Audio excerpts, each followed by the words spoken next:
holy teachings of the second turning of the wheel in depth.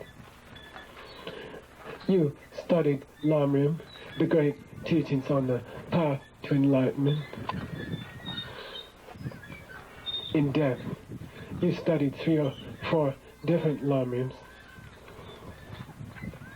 You studied the complete instructions on how to meditate from the ancient texts of India, Bhavanakrama of Kamalashila. Very few people have had those 2 or 3 lineages. In ancient Tibet, it was a great honor. It was incredibly rare to have even one of those teachings.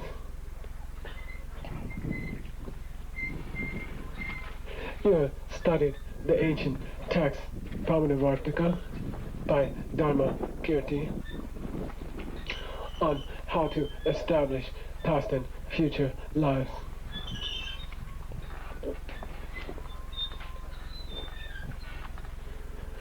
You studied extensively from the Abhidharma Vasubandhu, Master Vasubandhu, how karma works exactly. You have had that lineage. Very, very few people, even in Tibet, received any one of those lineages. You have received those 5 or 6. You received the lineage of the Diamond Cutter Sutra, perhaps the greatest teaching ever given on emptiness. Your karma created the only commentary in Tibet to be found a few months before your classes began. After that, you studied the whole Bodhisattva vow teachings of Master Sangha and Lord Buddha from 17, 18 centuries ago for Sangha, 2,500 years ago for Lord Buddha. You have had the karma to enter a 2,500 year lineage. You are, it's not an exaggeration to say you are 1 in a million or 5 million people. You have the karma to have drunk from those lineages. No, maybe 1 out of 100 monks in Tibet would have even had 2 or 3. Then you had the karma to study the ancient teachings on death, what happens to people afterwards, where they go, why, from Master Vasubandhu, 17 centuries ago. Then you entered the lineage of Vinaya instructions of Master Shantideva, the Bodhisattva's way of life.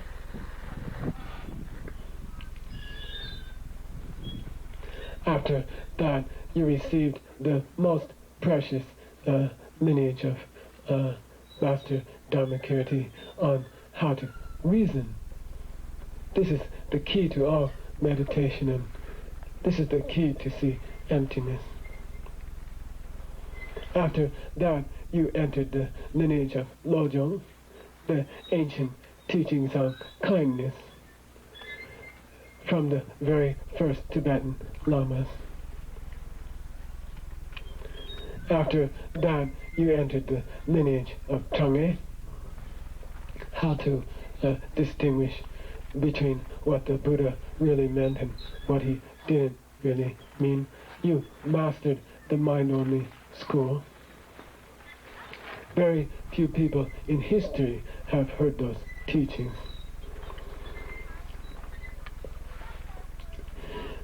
You got the lineage of Heart Sutra. You studied the different types of mandalas.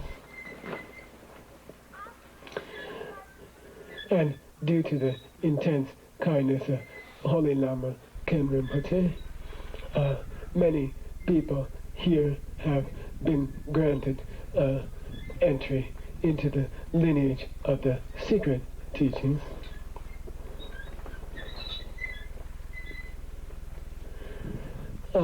There are people here who studied those secret teachings and even more advanced versions with the head of the Tantric College, Geshe Chinle Toke.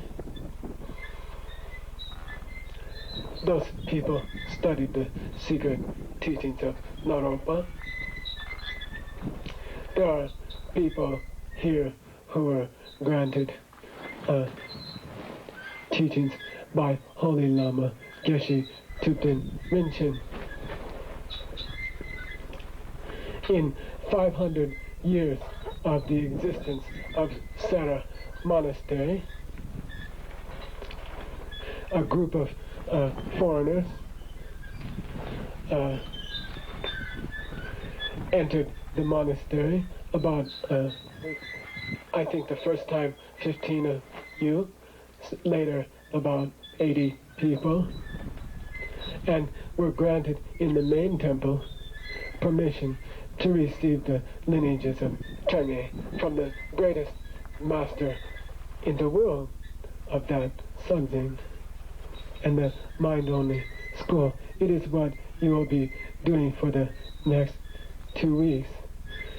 I can't describe to you how rare that was.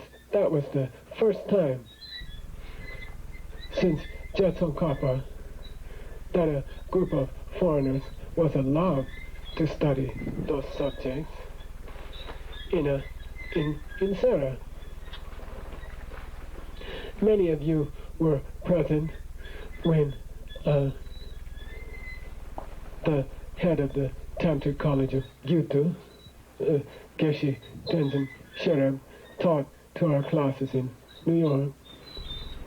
So I think in the world there are probably only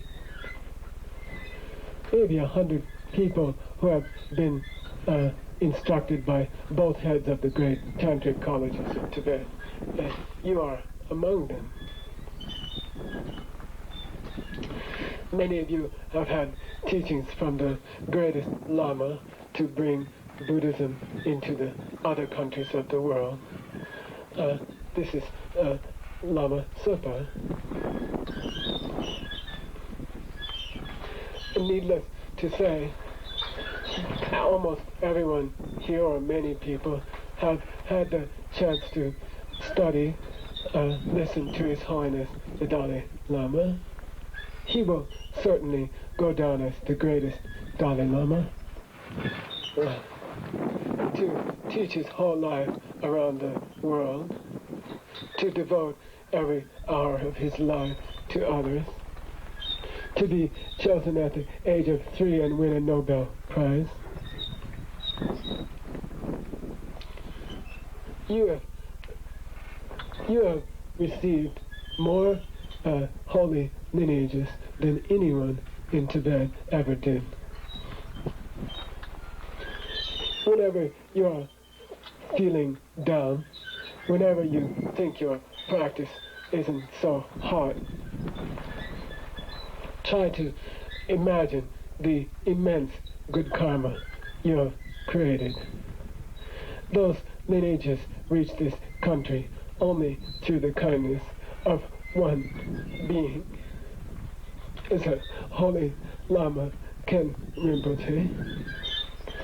You don't understand that there is no Lama like him in all of the monasteries, because he's the only one you've had the contact with.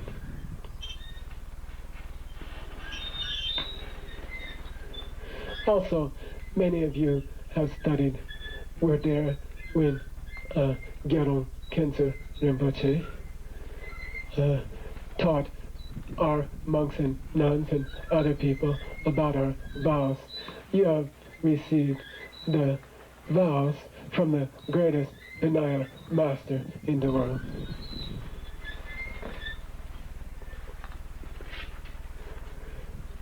Many of you were there. We received teachings from Kombo Khensa Rinpoche, Champadunya. This Lama helped save all the Sanskrit texts that we have. He spent 12 years in Varanasi struggling to save the ancient books. He taught you.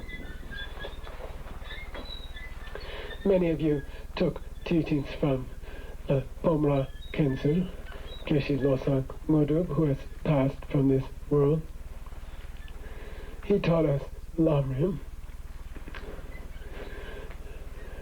Many of you heard teachings from Holy Lama Geshe Losang Tangda.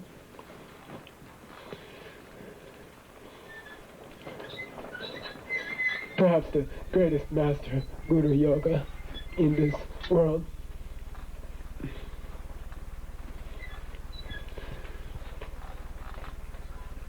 Some of you had teachings from Tenzin Chinle Rinpoche, ancient master of the Vajrayogini lineages, disguised as a layman just coming through New York, and many other lineages.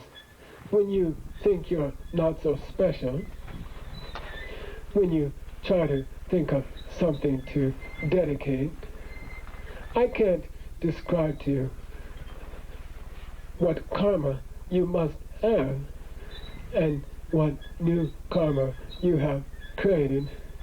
To meet an abbot of a tantric college in Tibet was a rare honor.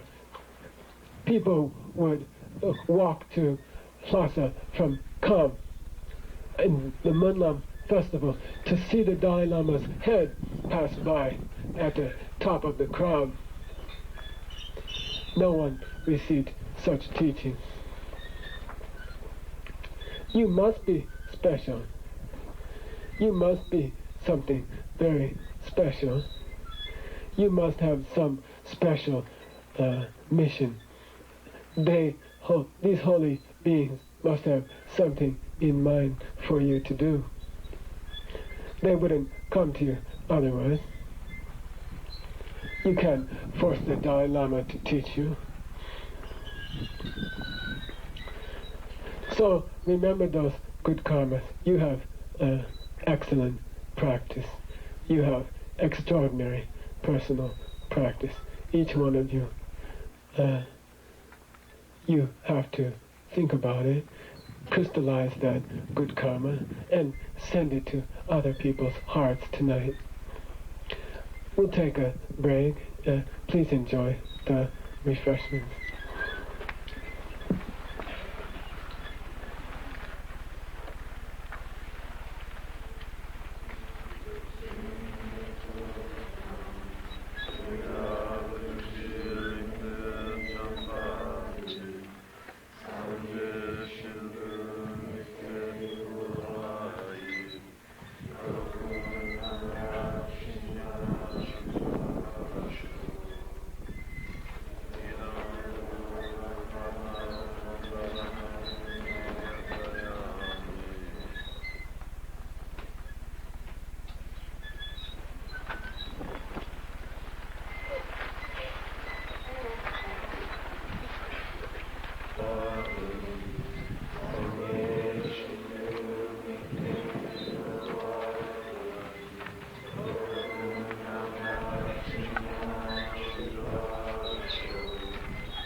So if everyone here has got so many beautiful karmic seeds in their heart to send to others' hearts,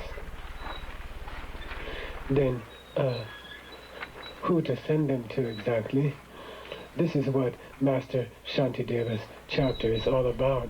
It's like a Christmas list. It's like Santa Claus's list of where to go.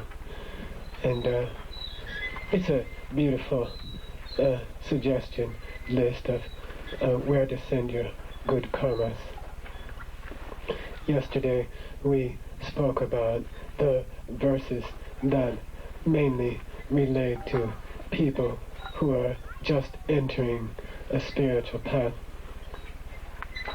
Now, today, there'll be suggestions from this holy master about where to send them for people who are already on a spiritual path.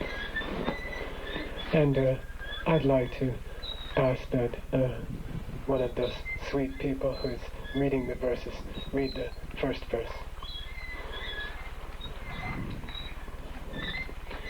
May places of spiritual learning thrive, filled with people reading sacred books and singing them out loud as well. May communities of spiritual practitioners live always in harmony, and may they achieve the high goals for which they live together.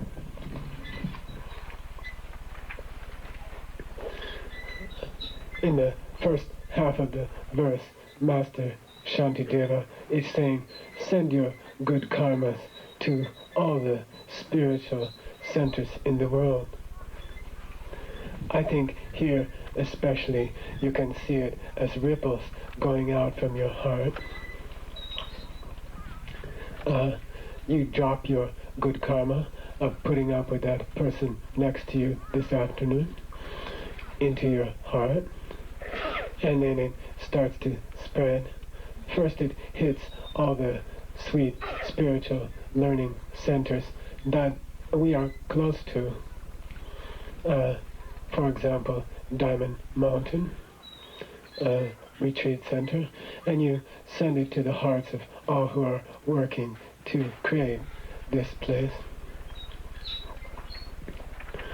And then a little bit wider and you hit ACI New York, and pray for all the people who are working and studying there.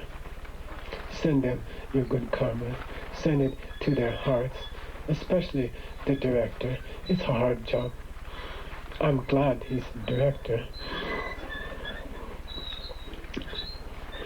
Then you can send it to Godstow Retreat Center in Connecticut. Then you can send it to the people working so hard to save the ancient books of Tibet, the Asian Classics Input Project people. They are all over the world. Send some to their sweet director and the 2 or 3 close people who are working with him. There's a Geshe in Serra who has devoted much of his life to organizing the work there. He needs a lot of good karma. It's a hard job. There are many refugees working, a large number of them poor women in Tibetan refugee villages, and send them your good karma. There are young scholars working for that in Russia and Mongolia. They are often lonely. They have a hard time in foreign countries. Send them your good karma. We'll pray for their success. Of course, we should send good karmas to Holy Lama Ken Rinpoche's devoted students in New Jersey and Washington and other places who have devoted their whole lives to assure that the written lineage and spoken lineage and the practice in their own hearts will be spread. Then I think it's important to send it to centers like Vajrapani Institute or Land of Medicine Buddha or other many centers of Holy Lama Supa Rinpoche.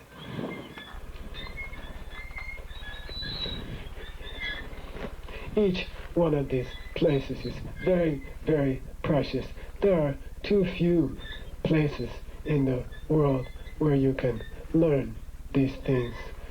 If it's true that they can save a human life, if it's true that they can prevent pain for millions of people, there are too few in the world. We have to send our good karmas to all of them, all the lineages of Buddhism in this country. We tend to foolishly, stupidly, ignorantly, violently put down other centers of other traditions, other faiths. It's like demanding that there only be one hospital in Arizona. It's incredibly stupid and foolish. Each hospital has a role. Each small medical center has a role. If one person who is hurt can go to that place, it should exist, and we should send it our good wishes and good karma. And so we must send our good karma not only to the Buddhist centers, but all of the religious centers in our country and other countries. There's no church or synagogue or mosque or temple which exists. If someone doesn't benefit from it, they will just disappear and close. Therefore, if they are open and people are going there, it's important that they stay open like a hospital. It's so foolish to wish that hospitals should be destroyed or that people should only come to our hospital. And so we should work as hard as we can to support the other spiritual centers in the world of every faith, because they suit the needs of some sick person.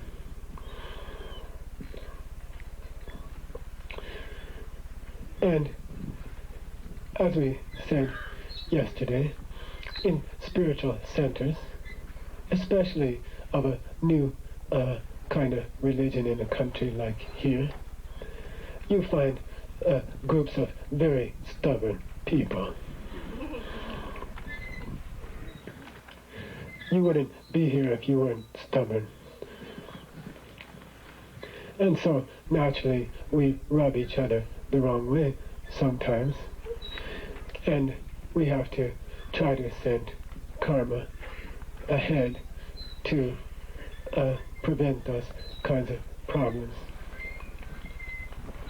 Geshe Ngawang Dargye, Holy Lama, who has passed from this world, who blessed Australia and New Zealand with his teachings especially. He used to hold up a single pencil in the class in India and break it. And then he would take about 15 pencils and hold it up and ask if any student wished to come and try to break it together. And he said, your spiritual life is like that. If you can find friends who have the same goals, you can stay close to each other, support each other, and so it's important that people should come together and work together. It makes you stronger. Send your special wishes to communities of spiritual people who are working towards goals. I think it's especially important for all of us to send our good karma to the Tibetan monasteries and centers in Tibet and India. The ones in Tibet are struggling. There's a grand revival happening. they have the special motivation of people who are endangered by the circumstances there. The same in Mongolia. And I think especially important to send our good karmas to Sera Monastery and Sera May in particular, because of the incredible kindness she has given to us by sending us Holy Lama Ken Rinpoche. Those places will continue to produce people like Rinpoche for future generations. We have to work very hard to help them physically and send them our good karmas. So please, very important, every church, every temple, every mosque in this world is contributing to the happiness of people. We have to pray that they stay for a long time. It mentions studying books, reading them, and singing them. We have a choice. We can read 50 books, or you can get deeply into one book. You can spend a year on 50 books, or you can spend a year on one special book. Maybe memorize that book, sing it out loud when you can. Master Shantideva is sending you a small suggestion. I think it's a beautiful idea. Those of you who have a Dakye practice, sadhana, I think especially he's encouraging you to memorize it. Put it in your mind. If you die tomorrow, it will go with you. Next verse, please. May all those who have ever taken the vows of a monk come to master the arts of solitude, throwing off every kind of distraction, gradually refining their minds, learning perfect meditation. Master Shantideva begins to pray for ordained people, but in our context, it refers to anyone who is trying to do a spiritual practice. Not just monks or nuns, but anyone here, for example, who is struggling to keep a spiritual practice. He says, may they learn the arts of solitude. I know that you know there are two kinds of solitude. One is physical. You give your credit card debt bills to the caretakers and the director, and you go stay in a yurt.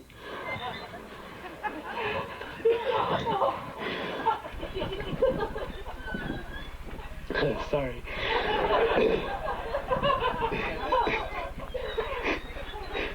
And you achieve physical solitude. It's much more difficult to achieve inner solitude. All the scriptures say that. If you could sit in an office in New York City and maintain your level of samadhi, your concentration, your pure heart, in the midst of chaos, then you have real solitude. Physical solitude is fragile. It's hard to keep those perfect circumstances like we have. But if you develop inner solitude, you can take it anywhere. I sometimes worry that some people seek physical solitude and then they almost become weaker in their ability to maintain inner solitude under very difficult circumstances. I think those of you who are in difficult jobs, difficult family situations that place difficult demands on you, have a great opportunity to develop inner solitude. And it doesn't matter then where you go. But also, if you truly wish to see emptiness, if you truly wish to achieve high states of meditation, it's very useful occasionally, or often as you get older, to go into deep physical solitude. He says, may they be released from distractions. And those are just mainly in Master Shantideva. He's talking about the distraction of thinking about yourself and forgetting others. Then you can reach deep states of meditation. It's a very beautiful thing that people in this group are doing so many deep retreats. We don't know precisely, but we have kinds of information that people are doing deep retreats, and this is a very wonderful thing. I hope you will continue it. Okay, next verse. May nuns forever find support for their physical needs and live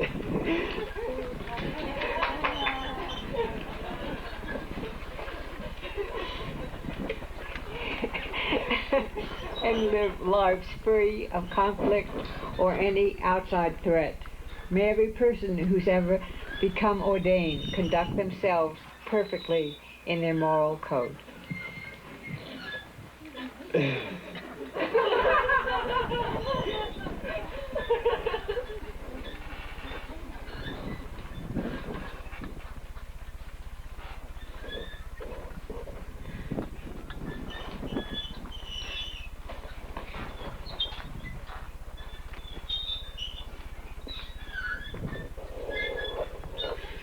Then it's a special prayer for nuns, but it can refer to, I think, all of us.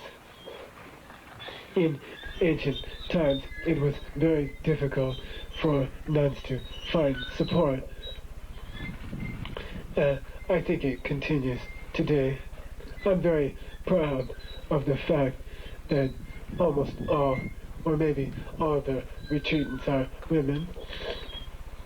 It's a very great step. I think it's a great example for the future. And I think it's great that so many people have given us support.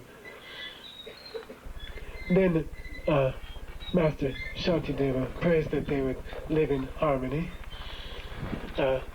We mentioned yesterday, women have to be even more stubborn to do deep spiritual practice because of the ancient prejudices of our world. And so there are even more stubborn people put together, and more potential for disharmony. There are ancient books from India and Tibet on removing disharmony from groups. I think that means there must have been disharmony. And it's a very terrible thing.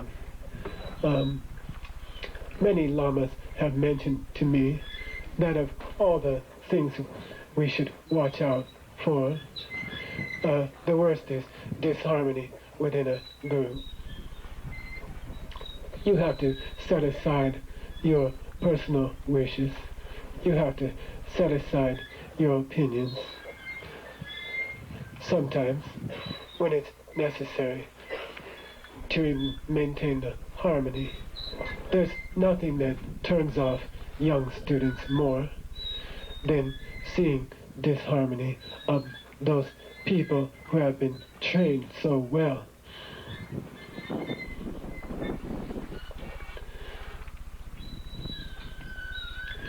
Then Master Shantideva says, may the women practitioners be free from outside threats. It's been a tradition, a cruel tradition throughout history. If an army came through a country to attack the convents and the nunneries especially, they were vulnerable. And it continues to happen in Tibet, for example. And so we pray that they not be hurt by outside threats. Then Master Shantideva sends his energy to all people with vows.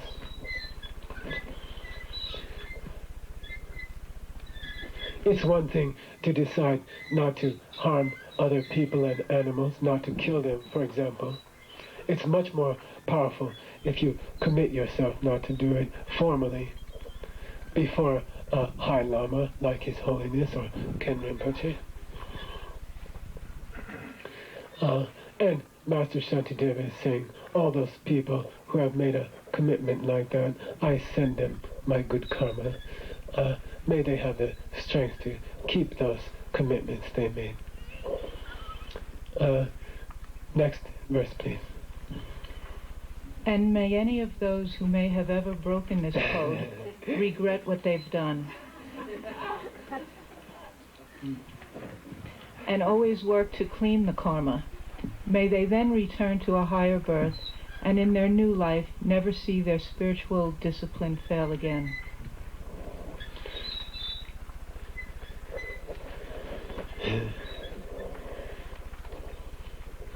A lot of geshes today.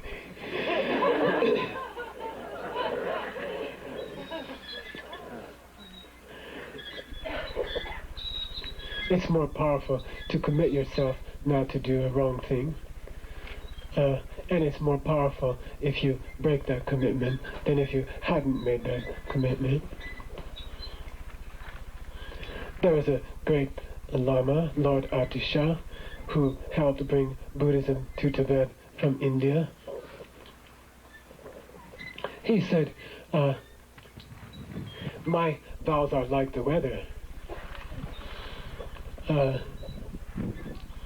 My monk's vows, I've only broken almost none of them, like a tiny drip from a faucet.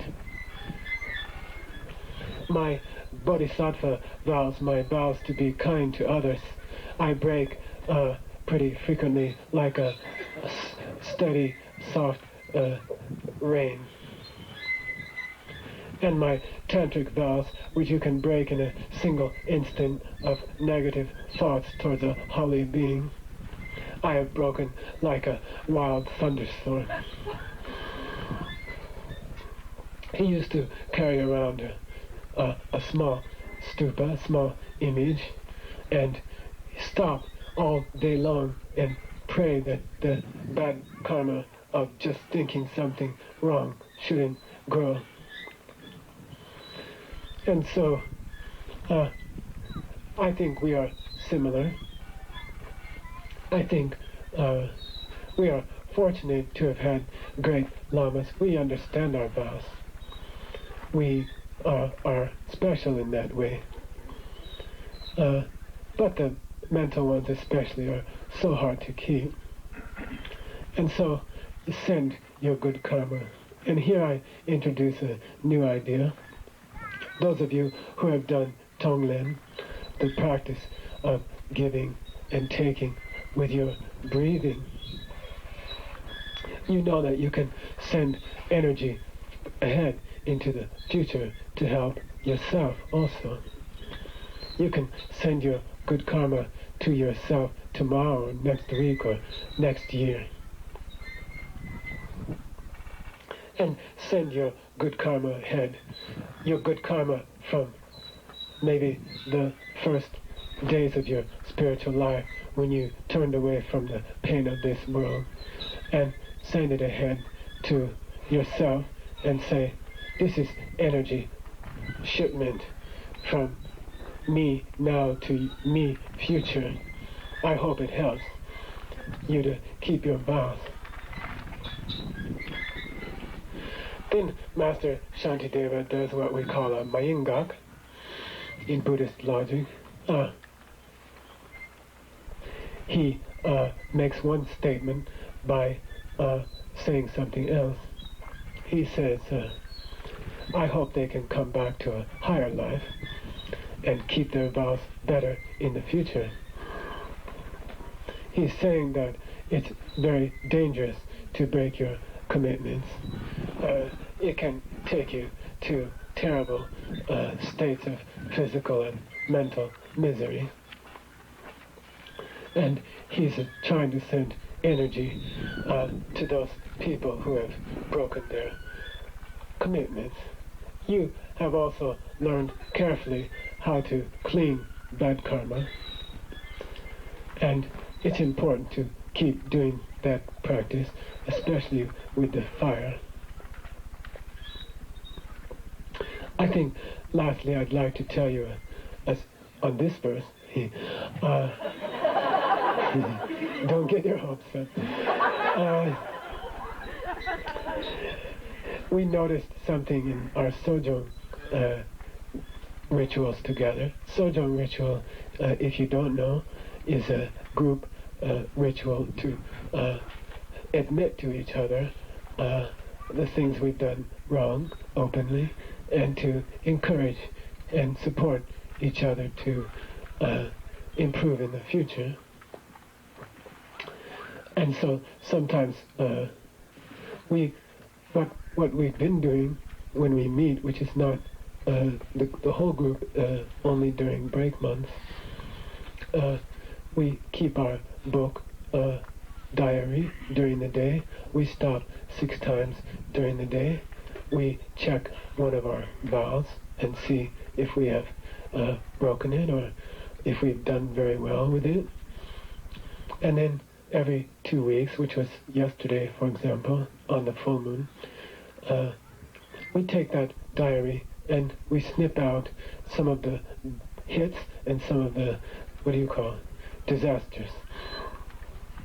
And then we share them with each other, and then at the end of the ritual, we burn them all. The good ones go up in smoke and send energy to the planet. The bad ones are destroyed. But something interesting happened. We began to notice that some of us were confessing for others. We would share a written an entry from our diary, and it would say, I managed to stay patient while retreatant B was being such an asshole.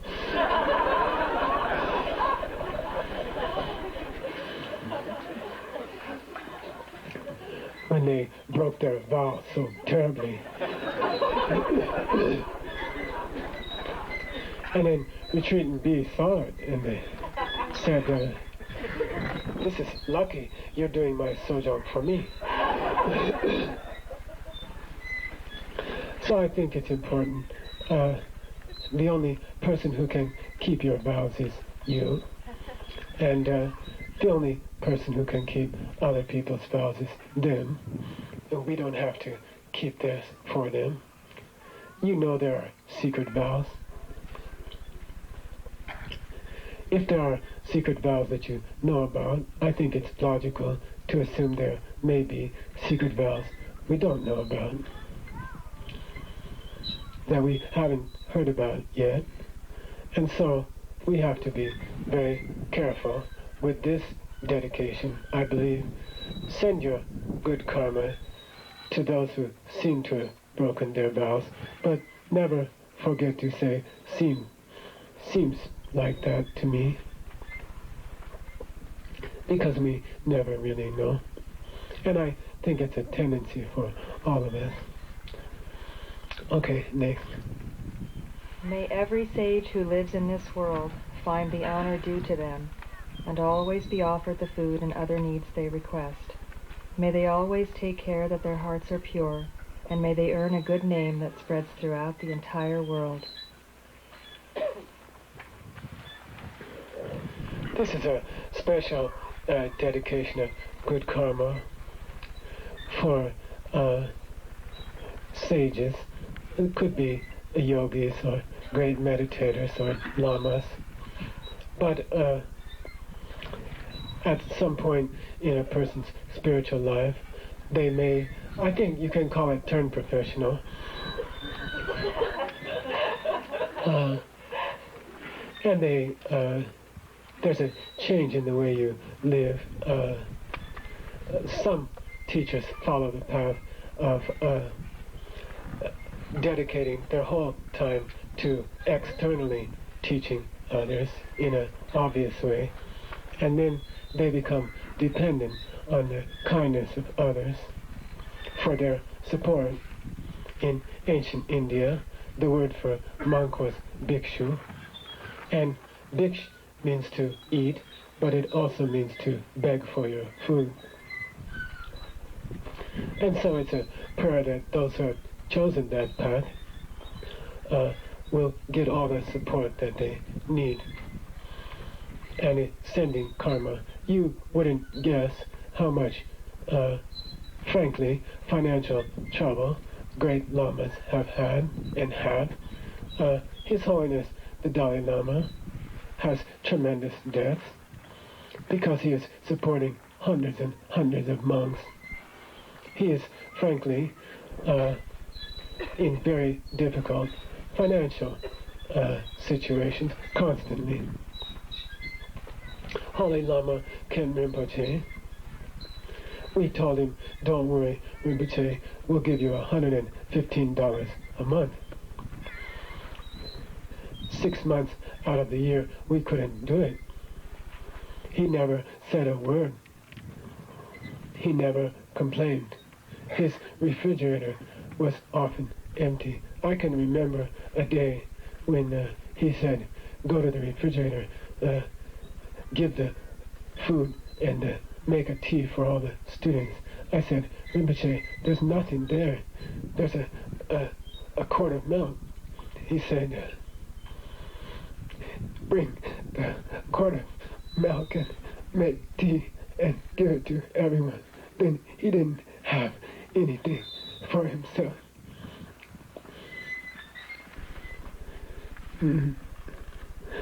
So we have to pray that people like that always have enough support. But when you begin to accept support from others, it comes with a heavy karmic responsibility. This is very serious in the Vinaya. It's described. The karma of support which others have given you so you can practice is extremely dangerous. To waste another person's precious life by not using that support properly is very, very powerful bad karma. And I also especially encourage the retreatants here. We can't waste a single drop of food. We can't demand anything that we don't desperately need. We can't complain about any of the circumstances ever. It's extremely bad karma. And so Master Shantideva is saying, may these people who get support, like we are, conduct themselves in a way which would make the people proud who are supporting them.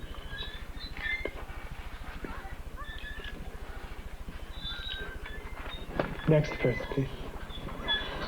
May none of these people ever again undergo the pain of the lower realms. In strength beyond the strength of gods, may they quickly win the state of a fully enlightened one without the slightest hardship.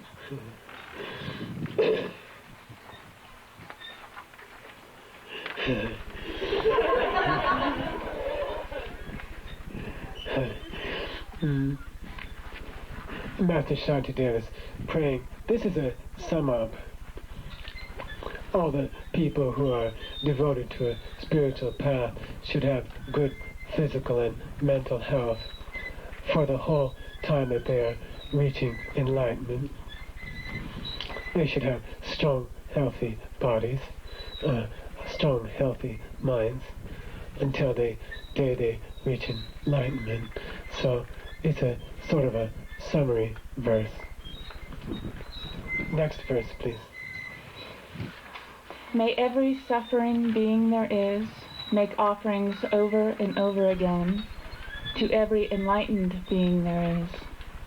And may the enlightened ones enjoy forever what we have offered them in infinite waves of bliss.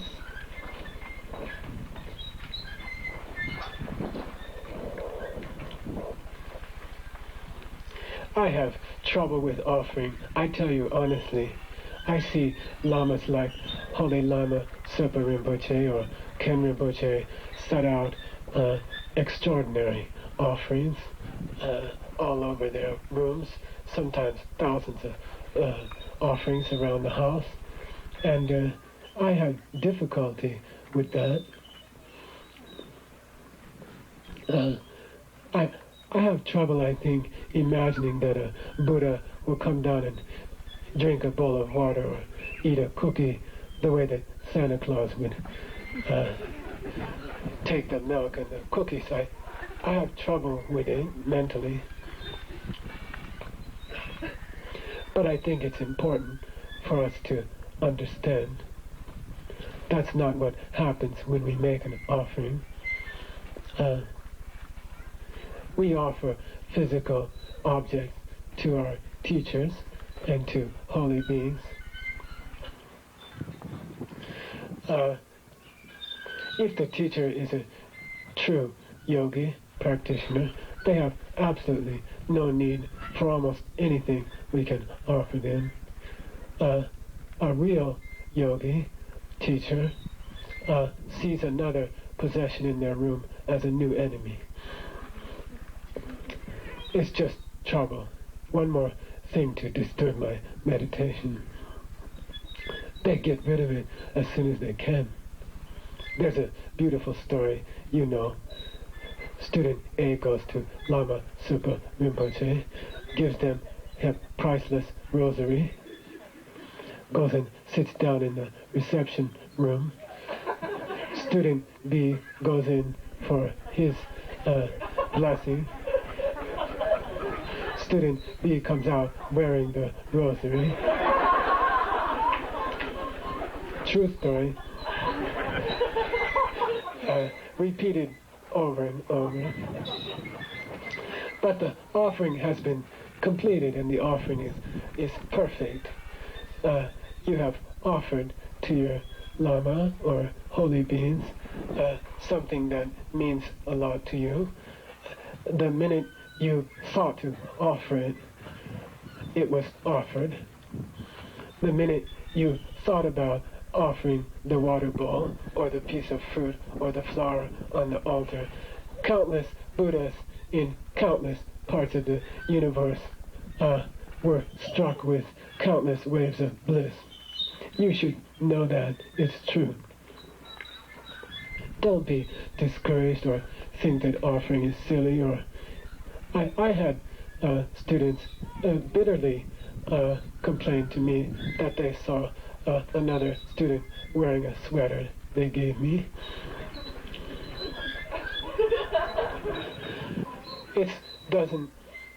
It means you don't understand the offering. The minute you decide to give, the minute you put out your arms to offer the thing, countless enlightened beings are overwhelmed with extraordinary bliss and emptiness perceptions. Does it mean they don't have bliss before? Of course not. Does it mean you gave them more bliss than they had before? Of course not. It's for us.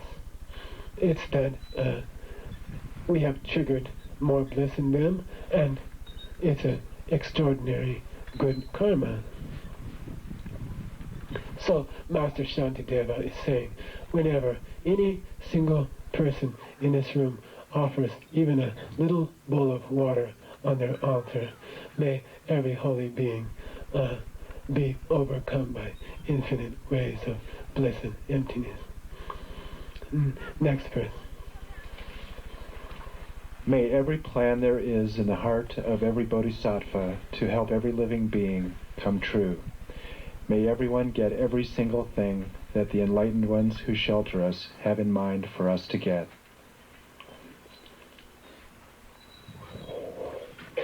I was thinking about this verse this morning. I used to work for a carpenter in the summer times in college. He was a beautiful, extraordinary man named Otto. He was very small and old. He smoked a pipe. He had an old Kansas hat on. And he was such a beautiful man. And he would come up and say, "Hey, you young feller, take those 2x4s there and nail them together like this." And I'd nail them together. And I would break my watch off him because my aim was so poor. He told me one day, "I can make a carpenter out of your brother Jeff, but you're hopeless."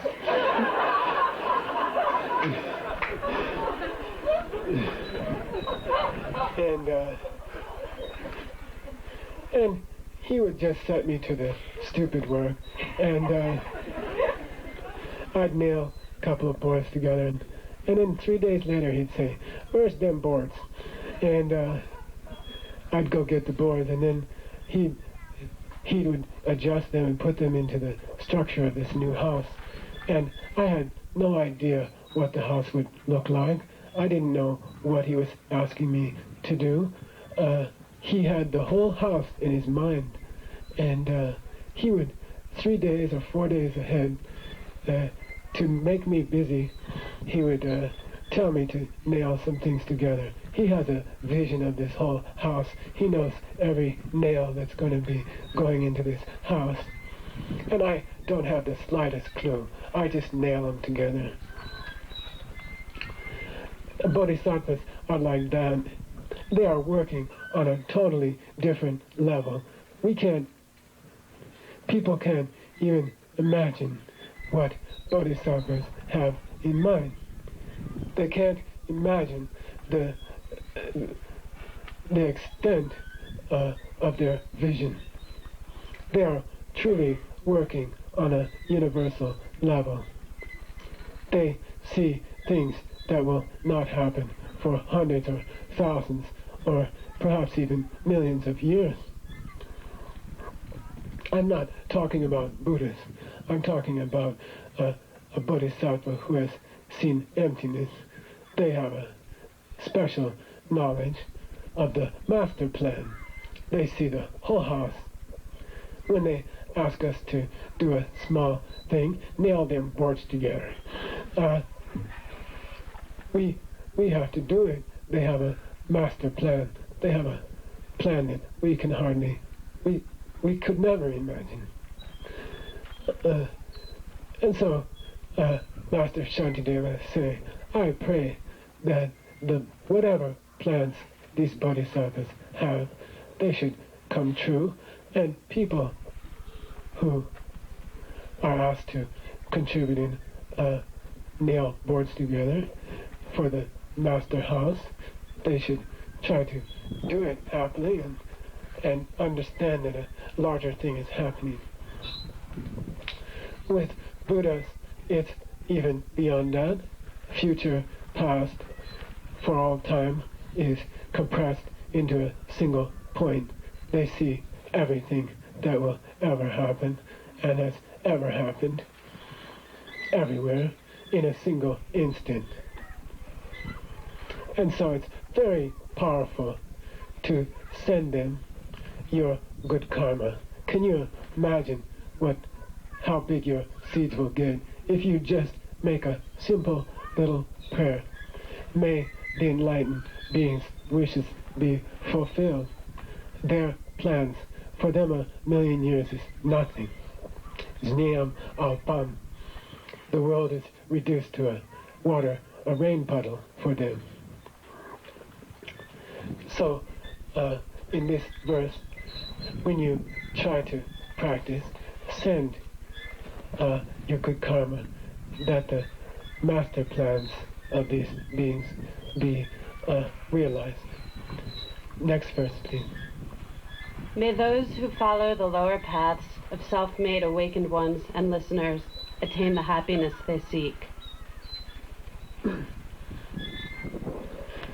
Those of you who know Buddhist philosophy, self-made Buddha is a code word for practitioners who are very advanced but who don't have compassion, ultimate compassion yet. And listeners is the same.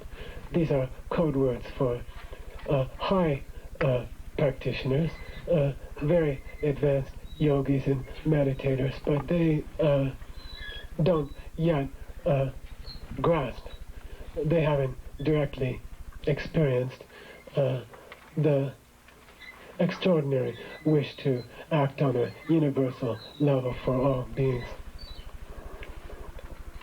And so it's almost, if you notice, the verse is very short. Master Shantideva is making a frank put down of these people. He doesn't even give them a whole verse. He gives them half a verse. He says, good luck, guys. But the very fact that it's such a short verse is a statement. The fact that it's the only verse in the whole chapter which is cut into half, it's a half a verse, is a implicit prayer that you and I should never fall into that kind of attitude. Next verse. And may we, through the kindness of gentle voice, remember in life after life who we are and what we practice, rejecting the worldly way of life again and again until the day we reach the level called intense joy.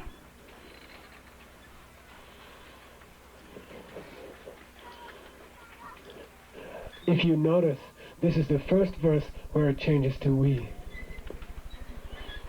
All the other verses almost have been them.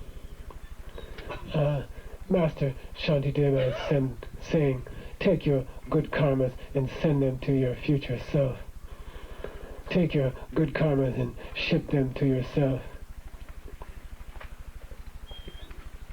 For what? To reach intense joy. What's intense joy? Intense joy is a code word. It's the Sanskrit name, pramudita, for the first level of a bodhisattva. This is the name of the first of the 10 bodhisattva levels. You reach intense joy, the level called intense joy, when you see emptiness for the first time. You step onto that level in the first millisecond that you have seen emptiness, with the wish to help every single living creature in the universe in your heart. And at that moment you see them all. You see every one of them in a yogic perception, in a deep meditative direct perception of every living creature in the entire universe. Each of us, if you haven't come there already, you can reach that place. You have to try. It's why we are here. It's why all of these teachings are going on. It's the purpose for their retreat. It's the purpose for our very lives. All of us, if you haven't reached this place, must try. What can stop you from reaching this place? The worst thing is if you forget why you should reach it. And that's because we have to serve others. I mentioned earlier today some of the terrible pain that I know has happened actually to people here. You have to keep that in mind. You can't ever forget it. We are only here to stop that pain for every one of us. And so send your good karma ahead into the future by the blessings of gentle voices, the name of Manjushri, the Bodhisattva or the deity who it represents the direct perception of emptiness.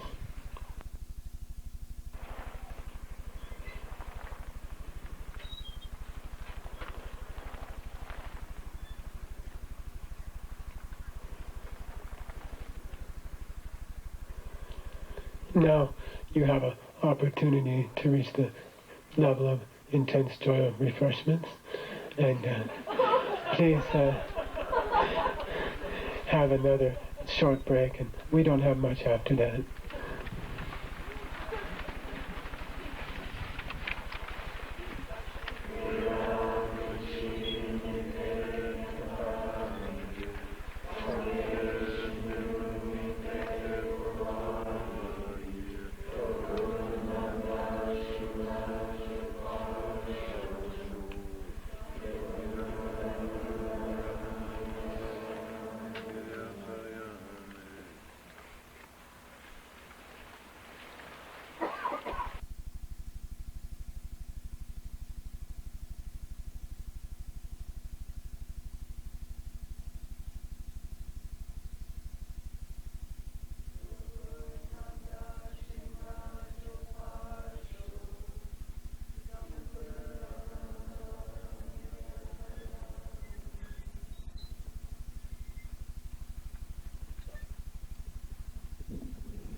Okay.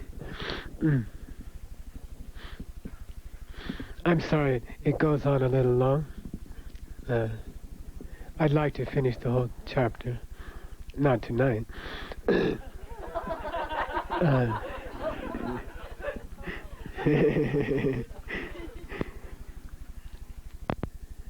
But also, we like to be with you. We miss you very much. And it means a lot to us that you come. And I think all of us are sort of like to drag it on so we can be close to you. We really miss you a lot. Okay, next verse, please. May we gain the mystic ability to live off even the poorest of food, grow ever more strong and healthy. In all our lives, may we win the will of learning to live in solitude with nothing more than best needs.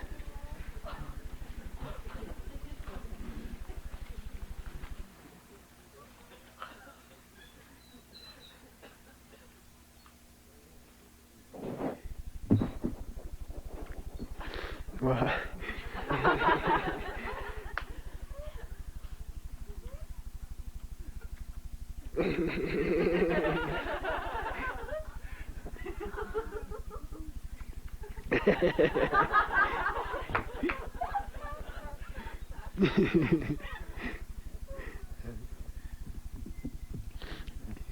Oh, wow. Okay. It's a very simple verse. As we start to work more and more for other people, then there should be a corresponding shrinking of our own needs. And it's a wonderful experience, even if you can do it a little bit, but it's as your attitude shifts more from selfishness to giving for others, say giving to others, then naturally your own needs should start to shrink. And the culmination, I think Master Shantideva is specifically saying after you have seen emptiness, after you have reached intense joy,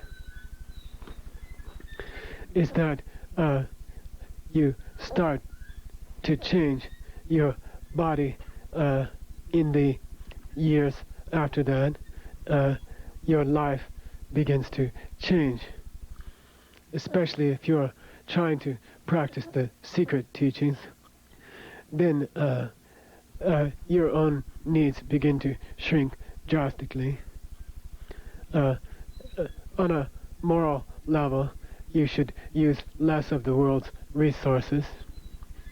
And on a physical level, your body needs less food, less sleep.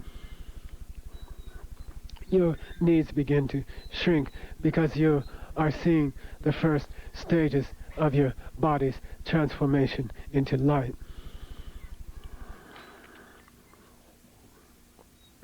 And on a very gross level, people like us should begin to have less impact on our earth. We should begin to use less of her resources. I'm not a great ecologist, but living here for the last few years, I think all of us retreatants have begun to appreciate deeply the wild wilderness and the wildlife, the other people who share our world. We have become close friends and companions to the local creatures. They eat with us often. They will even come in to the door and wait for us, try to catch our attention. All sorts of wonderful creatures. And we begin to sense the need to share the earth with them in a deep way. And I think as spiritual practitioners, then as our physical needs should shrink as we serve others, we should, and we do, become more sensitive to the fact that every time we use a single object, food or material object that we don't really need, every time we eat something that we don't really need, we are taking things away from the earth and from other creatures and from our future children and grandchildren. So this verse is, I think, a very beautiful statement of simplifying our needs so we can serve others. Next verse. We are working to achieve the goals of all the living things that are in every corner of this universe. So by this power may we learn to do every single one of the things that gentle voice is able to do.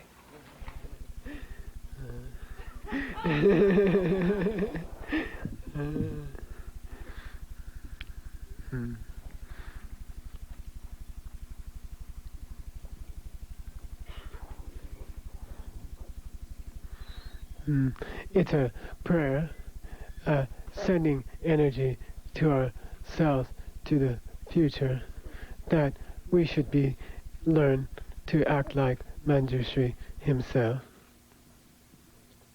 Mainly the power to see emptiness directly. May we learn to see that. Send power ahead to yourself. And also to act in secret ways, to act around the world in secret ways.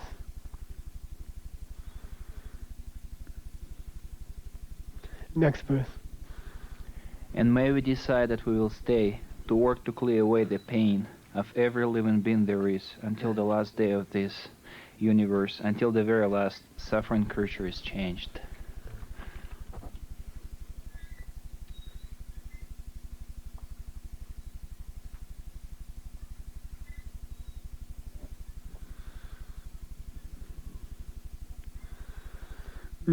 It's a prayer that we learn to take responsibility for everyone else. And it begins with just the work you're doing anywhere. For example, if there's a teaching like this, then you stick around after it's over. We used to serve Holy Lama during the retreats in New Jersey. They used to be 10 days long. And many people would come, and on Sunday afternoon there would be a small tornado of cars leaving, and suddenly the entire grounds of the temple and the house were empty of people and full of garbage and work to do, clean up. And it's a kind of attitude that begins with small things like that. Will you be there the day after the teaching, offering to help people clean up and put things away? Will you wait around until the real end of the virtue? And then it expands on a greater level. Are you willing to make a commitment to stay as long as it takes to help the last person through the door? Many of you know, who have studied deeply, that it's not true that bodhisattvas must stay and suffer until the last person is through the door of enlightenment. It works the other way around. Bodhisattva's job is to get enlightened immediately, go to nirvana and highest enlightenment as fast as you can, because then you can emanate countless bodies and help other people in trillions more ways than you can if you wait. So it's not correct, the rumor that bodhisattvas choose to stay in the suffering world until every other person is gone beyond. It's the opposite. But we have to have that attitude that we would be willing to stay and suffer if we had to help others. In actuality, your job is very exciting. You have to get to total bliss quickly so you can really help others. This is just a statement of the attitude that you should have, that you will work for others' sake. You will think of others first. There's many students, and I do it myself. We say we're working for all living beings, and then when there's only one donut left in the box, we eat it ourselves.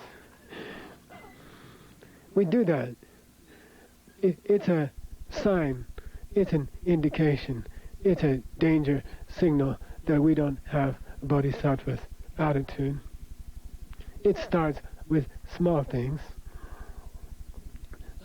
You can't claim to be a bodhisattva or studying bodhisattva's way of life if you can't give away a cup of tea or the last donut. We have to start with those things.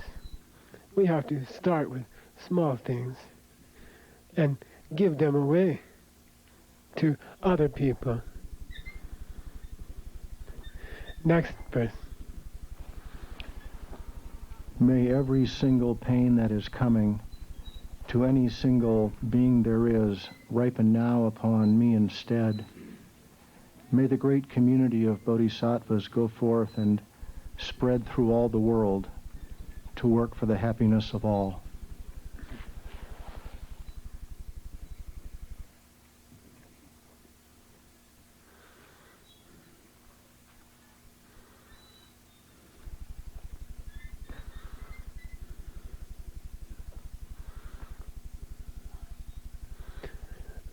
This is an ancient practice of trying to take other people's bad karma away from them and swallow it ourselves.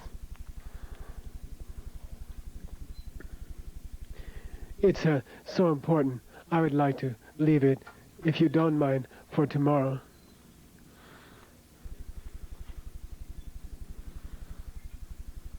What was the second half?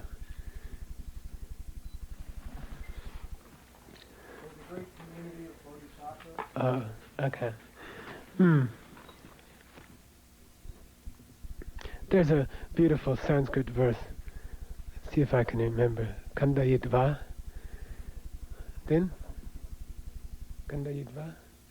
Kaladandam. Kandayitva. Kaladandam.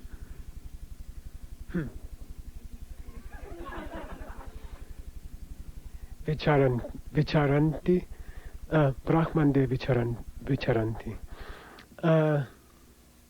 Vicharanti. It means,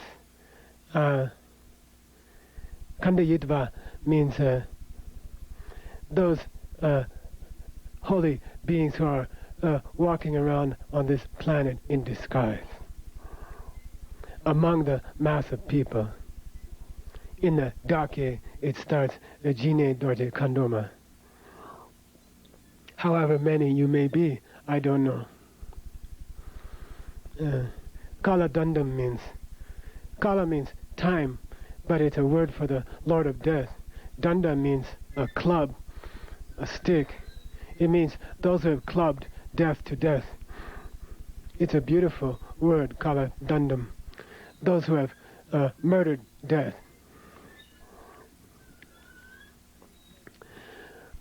Because they have moved beyond this kind of body. They have entered a state beyond death. It is the goal of all of us, and to take other people there. Brahmande means the egg of Brahma. It's a word for the universe. Vicharantite means those who wander around the world in disguise, helping the rest of us. And Master Shantideva's prayer is the same. I send the energy of writing this holy book, Bodhisattvacharya Avatara. I send it to all those secret agents, bodhisattvas, who are all over the place. May you continue to wander through our world and help people secretly. The next verse. The teachings of the enlightened ones are the one medicine that can cure the great sickness of living kind. They are the one ultimate source of every form of happiness.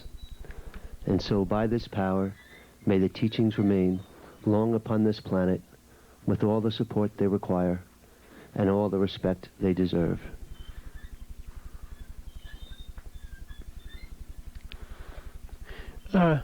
Master Shantideva is praying that the single medicine for all suffering should remain in this world. Says the teachings of the enlightened ones. It boils down to one thing: serve other people, take care of other people, take care of other people.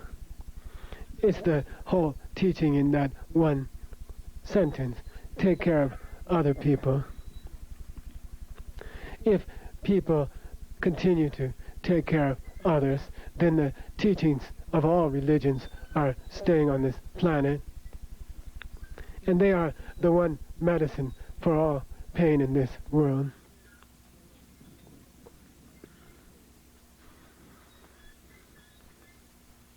And anything that contributes to keeping that idea in this world, send your good karma to that.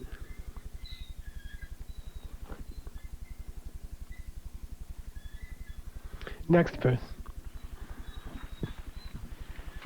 And lastly, do I bow myself down to the one with a gentle voice, the one who has been kind enough to teach me the ways of virtue. Thus last do I bow myself down to the one who was kind enough to raise me up from childhood. I bow to you, my spiritual guide.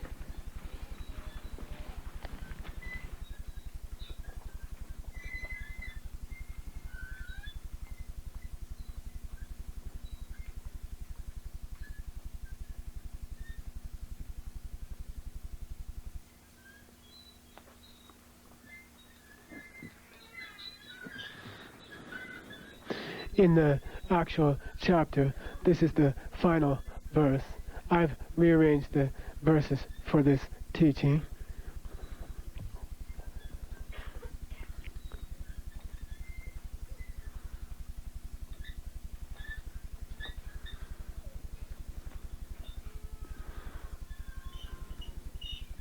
We all come to our teachers like children, small children.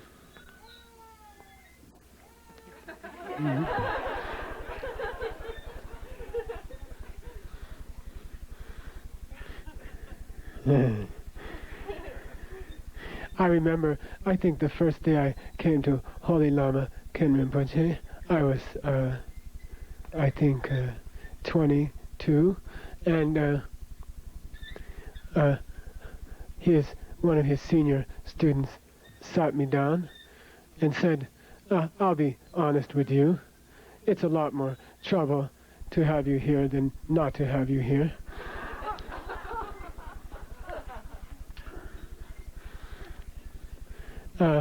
It will be more trouble for Rinpoche. He was called Geshe-la at the time. Your very presence here is trouble for Rinpoche. I was very new. I was sort of blown away. And I went home to my little room and I thought about it. And I thought, I'm going to try not to be trouble. But I was, and still am. And it's hard. It's hard to bring up a student. It's a lot of pain. It's a lot of work. It's not, you can't finish this in a year or two. It takes a lifetime. And that relation remains for many lifetimes.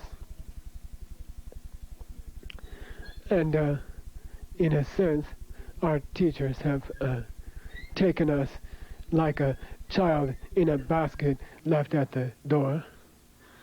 And they take responsibility for us. And we fight them. We struggle against them. We can't listen to them. If we could, we wouldn't need them. It's true. It's by definition, Rangi Teniki Drupa. We don't know enough to even be a good student. That's why we're student. And so the last verse is a prayer, sending whatever little good karma we have to our teachers. I'm sorry for being such a difficult case, and I pray that you will stay with me. I pray that all my teachers, my many teachers here will not give up on me. I pray that you will continue to try to guide me, even when I'm crazy and I'm fighting you, even when I don't listen to you, even when I refuse to see who you are.